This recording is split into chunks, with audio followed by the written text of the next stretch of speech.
Hey guys, welcome back to LBW show. Guys, ನಾಳೆ ನಡೀತಾ ಇರೋದು ಇಂಡಿಯಾ ವರ್ಸಸ್ ಇಂಗ್ಲೆಂಡ್. ಅದ್ ನಡೀತಾ ಇರೋದು ವಾಂಖೇಡೆಯಲ್ಲಿ. ಆಮೇಲೆ ಎರಡು ಟೀಮ್ ಅಲ್ಲಿ ಆಡಿದ್ದಾರೆ ಒಂದ್ಸಲ ಮ್ಯಾಚ್ ನ. ಆಮೇಲೆ ಗೈಸ್ ಸೆಮಿಫೈನಲ್ಸ್ 2 ನಡೀತಿರೋದು ಹೈ ಇಂಟೆನ್ಸಿಟಿ ಗೇಮ್ ಆಗಿರುತ್ತೆ. ಇಂಗ್ಲೆಂಡ್ ಕೂಡ ಅಷ್ಟೇ ಸ್ಟ್ರಾಂಗ್ ಆಗಿ ಬರ್ತಿರೋದು ಈ ಟೂರ್ನಮೆಂಟ್ ಅಲ್ಲಿ. ಏನಕ್ಕಂತ ಅಂದ್ರೆ ಅವರು ಇಂಡಿಯಾ ಆಡಿರೋ ಎಕ್ಸ್ಪೀರಿಯನ್ಸ್ ತುಂಬಾ ಇದೆ ಆ ಟೀಮ್ ಅಲ್ಲಿ ಇರೋರಿಗೆ. ಆಮೇಲೆ ಇಂಡಿಯಾದವರು ಅಷ್ಟೇ ಲಾಸ್ಟ್ ಮ್ಯಾಚ್ ಗೆದ್ಕೊಂಡು ಚೆನ್ನಾಗಿ ಬರ್ತಿರೋದು ಅವರು. ಸೊ ಈ ಮ್ಯಾಚ್ ಅಲ್ಲಿ ಯಾರು ಗೆಲ್ಬಹುದು ಯಾರು ಸೋಲ್ಬಹುದು ಹೇಳಕ್ಕೆ ಆಗಲ್ಲ, ಅಷ್ಟು ಹೆಂಗೆ ಕಾಂಪಿಟೇಟಿವ್ ಆಗಿರುತ್ತೆ ಮ್ಯಾಚ್. ಸೊ ಪವನ್, ನಾನು ಇಂಗ್ಲೆಂಡ್ ಟೀಮ್ ಬಗ್ಗೆ ಹೇಳ್ತೀನಿ, ನೀ ಇಂಡಿಯಾ ಟೀಮ್ ಬಗ್ಗೆ ಹೇಳಿ ಪವನ್. Okay done. ಸೊ ನಂದು ಇಂಡಿಯಾದಲ್ಲಿ ಬಂದು ಓಪನರ್ ಆಸ್ ಯೂಶುವಲ್ ಸಂಜು ಮತ್ತೆ ಒಂದು ಕ್ವಶನ್ ಹೇಳ್ಬೇಕು ನಿಮಗೆ, ಸಂಜು ಆಡಿಸ್ತೀಯಾ? ಪಕ್ಕ. ಓಕೆ, ಅಷ್ಟು ಒಳ್ಳೆ ಇಂಪ್ಯಾಕ್ಟ್ ಮಾಡಿ ಇಂಡಿಯನ್ ಗೆಲ್ಸ್ಕೊಟ್ಟಿದ್ದಾರೆ. ಏನಕ್ಕೆ ಕೂರಿಸ್ತೀಯ ನೀನು? ಓಕೆ, ಇಂಡಿಯಾರು ಸಂಜು ಮತ್ತೆ ಅಭಿಷೇಕ್ ಶರ್ಮಾ ಆಡ್ತಾರೆ. ನನ್ ಕಡೆ ಬಂದ್ರೆ ಬಟ್ಲರ್ ಮತ್ತೆ ಸಾಲ್ಟ್. ಗೈಸ್ ಕಡೆ ಆಕ್ಚುಲಿ ಸ್ಟ್ರಾಂಗ್ ಆಗಿರೋದು ನಮ್ ಕಡೆ. ಏನಕ್ಕಂದ್ರೆ ಬಟ್ಲರ್ ಸೆಂಚುರಿ ಮೇಲೆ ಸೆಂಚುರಿ ಹೊಡಿತವ್ರೆ ಅಲ್ವಾ ಗಾಯ್? ಅದೇನಿಲ್ಲ, ಸೆಂಚುರಿ ಹೊಡೆದಿಲ್ಲ ಅಂದ್ರೂ ಅಭಿಷೇಕ್ ಶರ್ಮಾ ಸೆಂಚುರಿ ಹೊಡೆದಿಲ್ಲ. ಒಂದು ಹಾಫ್ ಸೆಂಚುರಿ ಹೊಡೆದವ್ರೆ, ಹೊಡೆದವ್ರೆ. ಸಿ ಗ್ರೇಟೆಸ್ಟ್ ಪ್ಲೇಯರ್ ಅಂತ ಯಾವಾಗ ಅನಿಸ್ಕೋತಾರೆ ಅಂದ್ರೆ ಅವರು ಇಲ್ಲ ಅಂತ ಅಂದ್ರೂ ಲೆಗೆಸಿ ಇದೆ. ಬಟ್ಲರ್ಗೆ ತುಂಬಾ ದೊಡ್ಡ ಲೆಗೆಸಿ ಇದೆ.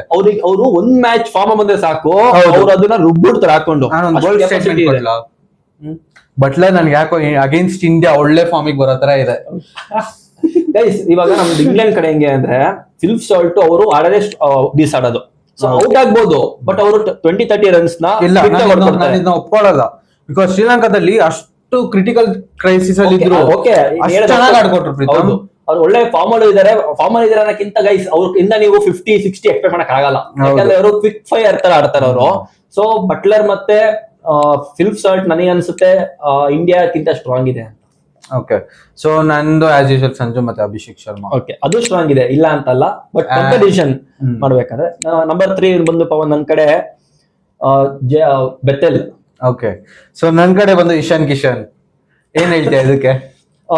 ಇದಕ್ಕೆ ಹೇಳ್ಬೇಕು, ಇಶಾನ್ ಕಿಶನ್ ಬಂದು ಹೆಂಗೆ ಅಂದ್ರೆ ಬೀಸಾಡೋ ಪ್ಲೇಯರ್. ಅದೇ ಬೆತೆಲ್ ಬಂದ್ಬಿಟ್ಟು ಶಾರ್ಟ್ಸ್ ನ ನೆಲದ ಮೇಲೆ ಆಡ್ಬಿಟ್ಟು ರನ್ ತಗೋ ಪ್ಲೇಯರ್. ಇಬ್ರದ್ದು ಚೆನ್ನಾಗಿದೆ, ಆಡಿದ್ದಾರೆ ಈ ಟೂರ್ನಮೆಂಟ್ ಅಲ್ಲಿ. ಇಬ್ರದ್ದು different mind set, different game. Like ಇವ್ರು ಬಂದು ಕೊನೆಗಂಟ ನಿಂತ್ಕೊಂಡು ಆಡ್ಕೊಡ್ತಾರೆ, ಬಟ್ ಇಶಾನ್ ಕಿಶನ್ ಅವ್ರು ಬಂದು ಫುಲ್ ಏರಿಯಲ್ ಶಾಟ್ಸ್ ಏನೇ ಆಡಿದ್ರು ಟಕ್ ಟಕ್ ಅಂತ ಸ್ಕೋರ್ಸ್ ನ ರೈಸ್ ಮಾಡ್ಬಿಟ್ಟು ಔಟ್ ಆಗ್ಬಿಟ್ಟು ಹೋಗ್ಬಿಡ್ತಾರೆ. ನಂಬರ್ 4 ಬಂದು ನಾನ್ ನಿಂಗೆ ಸಪೋರ್ಟ್ ಮಾಡ್ತಿದ್ರು. ಜೇಕಬ್ ಬೆತೆಲ್ ಬೌಲಿಂಗ್ ಸಹ ಆಗ್ತಾರೆ. ಹೌದು. ನಂಬರ್ 4 ಬಂದ್ಬಿಟ್ಟು ನನ್ ಕಡೆ ಟಾಮ್ ಬೆಂಟನ್. ಸೂರ್ಯಕುಮಾರ್ ಯಾದವ್. ಇದ್ರಲ್ಲಿ ಬಂದ್ರೆ ಸೂರ್ಯಕುಮಾರ್ ಯಾದವ್ ಸ್ವಲ್ಪ ಟಾಪ್ ಎಂಡ್ ಬರ್ತಾರೆ. ಹೌದು, ಆದ್ರೆ ಬ್ಯಾಂಟನ್ ಕೂಡ ಒಳ್ಳೆ ಇನ್ನಿಂಗ್ಸ್ ಆಡಿದ್ದಾರೆ, ಒಂದು ಮ್ಯಾಚ್ ಆಡಿದ್ದಾರೆ. ಸೊ ಶ್ರೀಲಂಕಾದಲ್ಲೇ. ಹೌದು, ಸೂರ್ಯಕುಮಾರ್ ಯಾದವ್ ಕೂಡ ಒಂದೇ ಇನ್ನಿಂಗ್ಸ್ ಚೆನ್ನಾಗಿ ಆಡಿರೋದು, ಅದು UAE ಮೇಲೆ. ಆದ್ಮೇಲೆ ಅವ್ರ ಮೇಲೆ ರನ್ಸ್ ಬಂದಿಲ್ಲ. USA ಮೇಲೆ ಅವ್ರ ಮೇಲೆ ಅಷ್ಟು ರನ್ಸ್ ಬಂದಿಲ್ಲ. ಸೊ ನೋಡ್ಬೇಕು ಏನಾಗುತ್ತೆ ಅಂತ. ಮರಿಬೇಡ, ಇದು ವ್ಯಾನ್ಕೆಡೆಯಲ್ಲಿ ನಡೀತಿರೋದು. USA ದಲ್ಲಿ 86 ಏನೋ ರನ್ಸ್ ಹೊಡೆದಿದ್ರು, ಅದು ವ್ಯಾನ್ಕೆಡೆದಲ್ಲೇ ನಡೆದಿದ್ದು ಮ್ಯಾಚ್. ಸೊ ಮೇ ಬಿ ಹೇಳಕ್ ಆಗಲ್ಲ. ಹೌದು, ಹೇಳಕ್ಕಾಗಲ್ಲ ಯಾರು ಫಾರ್ಮ್ ಇಬ್ರು ಯಾರು ಹೋಗ್ಬೋದು ಅಂತ. ಹೌದು. ನಂಬರ್ 5 ಬಂದ್ಬಿಟ್ಟು ಹ್ಯಾರಿ ಬ್ರೂಕ್. ಓಕೆ, ಸೊ ನನಗ್ ಬಂದು ತಿಲಕ್ ವರ್ಮನ್ ತಗೊಂಡ್ಬರ್ತೀನಿ ನಾನು. ಯಾರು ಅಂತೀಯ ನೀನೇ ಹೇಳು ಸ್ಟೇಟ್ಮೆಂಟ್. ನಾನ್ Tilak Varma obviously. Guys, Harry Brook century ಹೊಡೆದಿರೋದು, ಅದು ಬಂದು ನಾವು 1 ಡೌನ್ ಅಲ್ಲಿ ಬಂದು ಸೆಂಚುರಿ ಹೊಡೆದಿರೋದು. ನಾನ್ ಬಂದು ನಂಬರ್ 5 ಬಗ್ಗೆ ಮಾತಾಡ್ತಿದ್ದೀನಿ. ಇವಾಗ ಏನ್ ಗೊತ್ತಾ, ಈಗ ನಾವು ಹೇಳ್ತೀವಿ ಆರ್ಡರ್ ವೈಸ್ ಹೇಳ್ತೀವಿ, ಅಲ್ಲೇ ಬರ್ಬೇಕಂತ ಏನಿಲ್ಲ. ಇವಾಗ ಪವರ್ ಪ್ಲೇಲೇನೆ ಸಾಲ್ಟ್ ಮತ್ತೆ ಬಟ್ಲರ್ ಏನಾದ್ರು 80 ರನ್ಸ್ ಏನೋ ಹೊಡ್ಕೊಟ್ರು, 70 ರನ್ಸ್ ಹೊಡ್ಕೊಟ್ಬಿಟ್ಟು ಒಂದ್ 20 ಓವರ್ಸ್ ವಿಕೆಟ್ ಬಿದ್ದಿಲ್ಲ ಅಂದ್ರೆ ಅವ್ರು ಬರೋ ಚಾನ್ಸಸ್ ಕೂಡ ಇದೆ. ಯಾಕಂದ್ರೆ ಅವ್ರಿಗೆ ಏನ್ ಬೇಕು, ಅವಾಗ ರನ್ಸ್ ಬಂದಿರುತ್ತೆ ಬೋರ್ಡ್ ಮೇಲೆ, ಓವರ್ಸ್ ಇರುತ್ತೆ, ಹೊಡೆದ ಬೀಸಾಡೋರು ಬೇಕಾಗುತ್ತೆ. ಅವ್ ಬಂದಿರ್ಬೋದು. ಹ್ಯಾರಿ ಬ್ರೂಕ್ ಹೇಳಕ್ಕಾಗಲ್ಲ. ಹ್ಯಾರಿ ಬ್ರೂಕ್ ಫಾರ್ಮ್ ಆಗಿದ್ದಾರೆ, ಸೆಂಚುರಿ ಹೊಡ್ಕೊಂಡ್ ಬಂದಿರೋದು. ಆಮೇಲೆ ಕ್ರೂಷಿಯಲ್ ಮ್ಯಾಚ್ ಗೆಲ್ಲಿಸ್ಕೊಟ್ಟಿರೋದು ಇಂಗ್ಲೆಂಡ್ಗೆ. ಸೊ ಅವರೇ ಟಾಪ್ ಅಂಡ್ ಇದಾರೆ ಅಂತ ಅನ್ಸುತ್ತೆ ನನಗೆ. ಸೊ ತಿಲಕ್ ವರ್ಮಾ ಕೂಡ ಒಳ್ಳೆ ಇನ್ನಿಂಗ್ಸ್ ಆಡಿದ್ದಾರೆ. ಆಕ್ಚುಲಿ ನಾನು ಇನ್ನೊಂದು ಹೇಳಕ್ ಇಷ್ಟಪಡ್ತೀನಿ ಪ್ರೀತಮ್. ತಿಲಕ್ ವರ್ಮಾ ಲೈಕ್ ತುಂಬಾ ಟ್ರಾಲ್ ಮಾಡಿದ್ರು ಅವ್ರನ್ನ. ನೆನ್ಪಿರುವುದು against Pakistan Asia cup final, ಅಷ್ಟು ಚೆನ್ನಾಗಿ ಆಡ್ಕೊಟ್ರು. ಲೈಕ್ ಇವಾಗ್ಲೂ ನೆನ್ಸ್ಕೊತೀನಿ, ಆ ಇನ್ನಿಂಗ್ಸ್ ಅಷ್ಟು ಬ್ಯೂಟಿಫುಲ್ ಆಗಿತ್ತು. ಸೊ ಅಲ್ಲಿಂದ ಟಕ್ ಅಂತ ಹಿಂಗೆ ಇವ್ರನ್ನ ಟ್ರಾಲ್ ಮಾಡಕ್ ಸ್ಟಾರ್ಟ್ ಮಾಡಿದ್ರು ಅಂತ ಗೊತ್ತಿಲ್ಲ. ಇಲ್ಲ ಪವನ್, ಏನಂದ್ರೆ ನನ್ಗೆ ಏನ್ ಅನ್ಸುತ್ತೆ ಗೊತ್ತಾ, ಇಬ್ರು ಯಂಗ್ಸ್ಟರ್ಸ್, ಇಬ್ರಿಗೂ ಟ್ಯಾಲೆಂಟ್ ಇದೆ. ಸೊ ನಾಳೆ ಯಾರು ಆಡ್ತಾ ನೋಡ್ಬೇಕು. ಬಟ್ ಈ ಟೂರ್ನಮೆಂಟ್ ಅಂತ ಬಂದ್ರೆ ತಿಲಕ್ ವರ್ಮಾಕ್ಕಿಂತ ಸ್ಲೈಟ್ಲಿ ಬ್ರೂಕ್ ಸ್ವಲ್ಪ ಚೆನ್ನಾಗಿ ಆಡಿದ್ದಾರೆ ಅಂತ ಗೇಮ್. ಓಕೆ, ನೀನ್ ಹಂಗ್ ನೋಡಿದ್ರೆ ನಾನು ಇನ್ನೊಂದು ಹೇಗ್ ನೋಡ್ತೀನಿ ಗೊತ್ತಾ, ನಾನು ಮೈಂಡ್ ಸೆಟ್ ನೋಡ್ತೀನಿ. ಲೈಕ್ ಇವ್ರನ್ನ ರೆಸ್ಟ್ ಮಾಡಿಸ್ಬೇಕು, ಲೈಕ್ ತುಂಬಾ ಇದ್ ಮಾಡಿದ್ದಾರೆ, ಅವ್ರನ್ನ ಟ್ರಾಲ್ ಮಾಡಿದ್ದಾರೆ. ನೋಡೋಣ ಯಾರು ಆಡ್ತಾರೆ. ಆ ಮೈಂಡ್ ಸೆಟ್ ಇಂದ ಬಂದು ರಿಟರ್ನ್ ಎಷ್ಟು ಚೆನ್ನಾಗಿ ಆಡಿದ್ರು. ನಂಬರ್ 6 ಅಲ್ಲಿ ಬಂದು ಅವತ್ತು ತುಂಬಾ ಚೆನ್ನಾಗಿ ಆಡಿದ್ರು. ನಂಬರ್ 6 ಬಂದು ಸ್ಯಾಮ್ ಕರನ್. ಓಕೆ, ಸೊ ನನಗ್ ಬಂದು ಹಾರ್ದಿಕ್ ಪಾಂಡ್ಯ. ಆಲ್ರೆಡಿ ಇದಕ್ಕೆ ಡಿಬೇಟ್ ಇಲ್ಲ, ಯಾಕಂದ್ರೆ world's number 1 allrounder Hardik Pandya. Number 7 ಬಂದು ನನಗೆ ವಿಲ್ ಜಾಕ್ಸ್. ಓಕೆ, ನನಗೆ ಬಂದು ಅಕ್ಷರ್ ಪಟೇಲ್. ಯಾರ್ದು ಹೇಳ್ತೀಯ?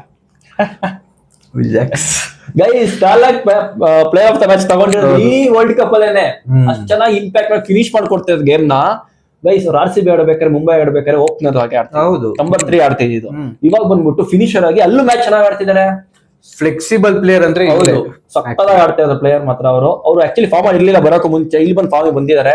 ನಮ್ಗೆ ಒಳ್ಳೇದೇ ಆಕ್ಚುಲಿ ಗೇಮ್ ಒಳ್ಳೇದು. ಇರೋ ನಿಮಿಷ ಫ್ಲೆಕ್ಸಿಬಲ್ ಪ್ಲೇಯರ್ ಇವರೇ ಅನ್ನಲ್ಲ, ಸೊ ಅವ್ರಿಗೆ ಮುಂಚೆ KL ರಾಹುಲ್ ಬರ್ತಾರೆ, ಆಮೇಲೆ ಇವ್ರು ಬರೋದು. ಆಮೇಲೆ ನಂಬರ್ 8 ಬಂದ್ಬಿಟ್ಟು ನಂದು ಓವರ್ಟನ್. ಓಕೆ, ನಂಗೆ ಬಂದು ಹರ್ಷದೀಪ್ ಸಿಂಗ್. ಹರ್ಷದೀಪ್ ಸಿಂಗ್ ಹಂಗೆ ಶಿವಮ್ ದುಬೆ ಹೇಳಿದ ನೀನು. ಓಕೆ, ಶಿವಮ್ ದುಬೆ ಗೈಸ್, ಶಿವಮ್ ದುಬೆ ಏನ್ ಹೇಳ್ತೀಯಾ? ಓಕೆ, ಜೇಮಿನ್ ವಾರ್ಟನ್ ಬ್ಯಾಟಿಂಗ್ ಆಡಲ್ಲ, ಶಿವಮ್ ದುಬೆ ಬೌಲಿಂಗ್ ಇಲ್ಲ, ಬ್ಯಾಟಿಂಗ್ ಮಾಡ್ತಾರೆ. ಯಾವ ಕ್ರೂಷಿಯಲ್ ನಾಟ್ ಓಕೆ ಬಂದಿಲ್ಲ, ಓಕೆ ನೀನು ಒಪ್ಕೋತೀನಿ. ಹಂಗೆ ಇವಾಗ ಶಿವಮ್ ದುಬೆ ಯಾವ ಕ್ರೂಷಿಯಲ್ ಬೌಲಿಂಗ್ ಮಾಡಿದ್ದಾರೆ? ಬೌಲಿಂಗ್ ಇಬ್ರು ಈಕ್ವಲ್ ಆಗಿ ಬರ್ತಾರೆ ಆಲ್ಮೋಸ್ಟ್. ಈಗ ನಂಬರ್ 9 ಬಂದು ಪವನ್, ನಂದು ಡಾಸನ್. ಸೊ ನನಗ್ ಬಂದು ಹರ್ಷದೀಪ್ ಸಿಂಗ್ ಟಾಪ್ ಅಲ್ಲಿ ಬರ್ತಾರೆ. ಬಟ್ ಡಾಸನ್ ಒಳ್ಳೆ ಬೌಲಿಂಗ್ ಮಾಡ್ತಾರೆ. ಇಲ್ಲ ನಾಳೆ ಯಾರು ಇಂಪ್ಯಾಕ್ಟ್ ಮಾಡ್ತಾರೆ ನೋಡ್ಬೇಕಾಗುತ್ತೆ. ಒಬ್ರು ಸ್ವಿಂಗ್ ಮಾಡಿದ್ರೆ ಒಬ್ರು ಲೈನ್ ಕರೆಕ್ಟ್ ಆಗಿ ಹಿಡಿತಾರೆ. Adil Rashid number 10. The good Jasprit Bumrah. ಇಲ್ಲ, ಇಬ್ರು ವಿನ್ನರ್ ತಗೋ ಆಯ್ತು. ವರುಣ್ ಚಕ್ರವರ್ತಿ ತಗೋ, ಸ್ಪಿನ್ನರ್ ಕಂಪೇರ್ ಮಾಡೋಣ. ಆದಿಲ್ ರಶೀದ್, ವರುಣ್ ಚಕ್ರವರ್ತಿ ಇದೆಲ್ಲ ಆಬ್ವಿಯಸ್ಲಿ ಆದಿಲ್ ರಶೀದ್ಗೆ ಹೋಗೋದು. ಯಾಕಂದ್ರೆ ಈ ಟೂರ್ನಮೆಂಟ್ ಪರ್ಟಿಕ್ಯುಲರ್ ಟೂರ್ನಮೆಂಟ್ ಹೆಂಗ್ ಆಡ್ತದೆ ಮೇನ್ ಆಗೋದು. ಈಗ ನೀವು ಸೀರೀಸ್ ಅಲ್ಲಿ 100 ವಿಕೆಟ್ ತೆಗ್ದಿರಿ, ಬಟ್ ವರ್ಲ್ಡ್ ಕಪ್ ಅಲ್ಲಿ ಮ್ಯಾಚ್ ಗೆಲ್ಸೋ ತರ ಯಾವ್ದು ಬೌಲಿಂಗ್ ಫಿಗರ್ ಬಂದಿಲ್ಲ ಅಂದ್ರೆ ಅಲ್ಲಿ ಎಲ್ಲೋ ಒಂದ್ ಕಡೆ ನಮ್ಗೆ ಬೇಜಾರಾಗಿ ಆಗುತ್ತೆ. ಸೊ ಈ ಟೂರ್ನಮೆಂಟ್ ಬೇಜಾರ್ ಮಾಡಿರೋದು ವರುಣ್ ಚಕ್ರವರ್ತಿ ಅವರು. ಹೌದು, ಅಂಡ್ ಆಲ್ಸೋ ಪ್ರೀತಮ್ ಎಕ್ಸ್ಪೆಕ್ಟೇಷನ್ಸ್ ತುಂಬಾ ಇತ್ತು ವರುಣ್ ಚಕ್ರವರ್ತಿ ಕಡೆಯಿಂದ. ಲೈಕ್ ಒಂದೊಂದ್ ಮ್ಯಾಚ್ ಗೆ 2 ವಿಕೆಟ್ ತೆಗಿತಾರೆ ಅಂತ ಇತ್ತು, ಬಟ್ ಅದನ್ನ ಪೂರ್ತಿ ಮಾಡಿಲ್ಲ ಅವರು. ಅಂಡ್ ಆಲ್ಸೋ ಆದಿಲ್ ರಶೀದ್ ಅವ್ರಿಗೆ ಡೌನ್ ಫಾಲ್ ಅನ್ನೋದೇ ಇಲ್ಲ ಪ್ರೀತಮ್. ಹೌದು, ಅವಾಗ್ಲಿಂದ ನೋಡ್ತವ್ರೆ ಮಲೆ ಅವ್ರೆ. ಅಲ್ಲ, ಅವ್ರ ಬಾಲ್ ನ 15 ಡಿಗ್ರಿ 17 ಡಿಗ್ರಿ ಟರ್ನ್ ಮಾಡ್ತಾರೆ. ಯಾರಿಗೂ ಟರ್ನ್ ಮಾಡ್ತಿಲ್ಲ ಈ ಇದ್ರಲ್ಲಿ. Pure skills. ಹೌದು, ಕ್ರಿಕೆಟ್ ಅಲ್ಲಿ ಬೆಳೆದು ಹೌದು ಹುಟ್ಟಿದ್ದಾರೆ ಅವರು. ಲೈಕ್ ತುಂಬಾ ಇಷ್ಟ ಆದಿಲ್ ರಶೀದ್, ಅವ್ರ character. And also crucial runs ಹೊಡಿತಾರೆ. ಹೌದು, ಬ್ಯಾಟಿಂಗ್ ಚೆನ್ನಾಗಿ ಆಡ್ತಾರೆ, ಬ್ಯಾಟಿಂಗ್ ಆಡ್ಕೊಡ್ತಾರೆ ಅವರು. ಸೊ ನಂಬರ್ 11 ಬಂದು ನಂದು Jofra Archer. The good Jasprit Bumrah. Guys ಇವ್ರಿಬ್ರು ಹೆಂಗೆ ಅಂದ್ರೆ ಅವ್ರು ತಲೆ ಹೊಡೋದ್ರೆ ಇನ್ನೊಬ್ರು ಕಾಲ್ ಹೊಡಿತಾರೆ, ಬುಡ ಹೊಡಿತಾರೆ. ತಲೆ ಹೊಡೋದೊಬ್ರು ಇನ್ನೊಬ್ರು ಬುಡ ಹೊಡಿತಾರೆ. ಈ ತರ ಪ್ಲೇಯರ್ಸ್ ಇಬ್ರು ಮಾತ್ರ. ಸ್ವಲ್ಪ ಸ್ಟಾರ್ಟಿಂಗ್ ಅಲ್ಲಿ ಸ್ವಲ್ಪ ಆರ್ಚರ್ ಅವರು ಎಕ್ಸ್ಪೆನ್ಸಿವ್ ಆಗ್ತಿದ್ರು. ಹೋಗ್ತಾ ಹೋಗ್ತಾ ಹೋಗ್ತಾ ಏನ್ ಆಡ್ತಿರಪ್ಪ ಅವರು ಒಳ್ಳೆ ಬೌಲಿಂಗ್ ಮಾಡ್ತಿರೋದು. ಏನ್ ಅನಿಸ್ತಿದೆ ಗೊತ್ತಾ ಪ್ರೀತಮ್, ಓವರ್ ಕಾಂಪನ್ಸೇಟ್ ಮಾಡ್ತವ್ರೆ ಇಂಗ್ಲೆಂಡ್ ಕ್ಯಾಪ್ಟನ್ ಅನಿಸ್ತಿದೆ. ಒಂದ್ 2 ಅವರ್ ಚೆನ್ನಾಗಿ ಹಾಕೊಡ್ತಾರೆ, 3ನೇ ಅವರ್ ರೆಸ್ಟ್ ಕೊಡ್ಬೇಕು. ಹೌದೌದು, 3ನೇ ಅವರ್ ಟಕ್ ಅಂತ ಕೊಟ್ಬಿಡ್ತಾರೆ. ಅಲ್ಲಿ ಎಕ್ಸ್ಪೆನ್ಸಿವ್ ಆಗ್ತಿದೆ. ಹೌದು, ಆಕ್ಚುಲಿ ಇಂಗ್ಲೆಂಡ್ ನ್ಯೂಜಿಲೆಂಡ್ ಅಗೇನ್ಸ್ಟ್ ಆಡ್ಬೇಕಾದ್ರೆ first over maiden, second over ಚೆನ್ನಾಗಿ ಆಡಿದ್ರು, ಅಂಡ್ ದೆನ್ ಥರ್ಡ್ ಓವರ್ ಬಂದ್ರು ಅಲ್ಲಿ ಹೊಡ್ಸ್ಕೊಂಡ್ರು. ಕೊಟ್ಟಿದೆ 3 ರನ್ಸ್, 16 ರನ್ ಕೊಟ್ಟು. ಸೊ ಏನಕ್ಕೆ ಅಂದ್ರೆ ಬೌಲರ್ಸ್ ಅವರಿಗೆ ಇಷ್ಟು ಆಗ್ಬಿಡ್ತಾರೆ. ಸೊ ಅವಾಗ ಸ್ವಲ್ಪ ಕಾಸ್ಟ್ಲಿ ಆಗೋ ತರ ಇರುತ್ತೆ. ಬೂಮ್ರಾ ಮಾತ್ರ ಯಾವ ಪೇಸರ್ ಬಾಲ್ ಕೊಡಿ, ನೀವು ತಿತ್ತಲಾರು ಕೊಡಿ, ಮಿಡಲ್ ಅವರು ಕೊಡಿ. ಹೇಳ್ತೀನಿ, ಜೋಫ್ರಾ ಆರ್ಚರ್ಗೆ ವೇರಿಯೇಷನ್ಸ್ ಇಲ್ಲ. ಹೌದು, ಜಸ್ಪ್ರೀತ್ ಬುಮ್ರಾಗೆ ವೇರಿಯೇಷನ್ಸ್ ಇದೆ. ಆದ್ರೆ ಜೋಫ್ರಾ ಆರ್ಚರ್ ಪೇಸ್ ಅಲ್ಲೇ ಬೀಟ್ ಮಾಡ್ತಾರೆ, ಅದೇ ಬೂಮ್ರಾ ಅವರು ವೇರಿಯೇಷನ್ಸ್ ಇಂದ ಬೀಟ್ ಮಾಡ್ತಾರೆ. ಸೊ ಇಬ್ರು ನನಗೆ ಅನ್ಸುತ್ತೆ ಪವನ್, ಇಬ್ರು ಹೈ ಕ್ವಾಲಿಟಿ ಬೌಲರ್ಸ್. ಸೊ ನಾಳೆ ಯಾರು ಡೆಲಿವರ್ ಮಾಡ್ತಾರೆ ಆ ಟೀಮ್ ಗೆಲ್ಲುತ್ತೆ ಅಂತ ಅನ್ಸುತ್ತೆ. ನಿಜ. ಸೊ ಗೈಸ್ ನಾನು ಸಪೋರ್ಟ್ ಮಾಡ್ತಿರೋದು ಇಂಗ್ಲೆಂಡ್ಗೆನೆ. ನಾನು ಹಿಂಗಿರುತ್ತೆ ಇಂಡಿಯಾ.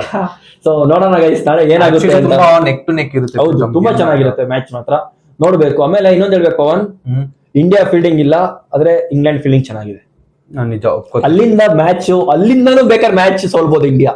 ಬರೀ ಎಫಿಷಿಯನ್ಸಿ ನೀವೇ ನೋಡಿರ್ಬೋದು ನಮ್ ಲಾಸ್ಟ್ ವಿಡಿಯೋದಲ್ಲಿ 71% ಇದೆ. ಸೊ ಇವಾಗ 2 ಟೀಮ್ ಈಕ್ವಲ್ ಆಗಿದೆ.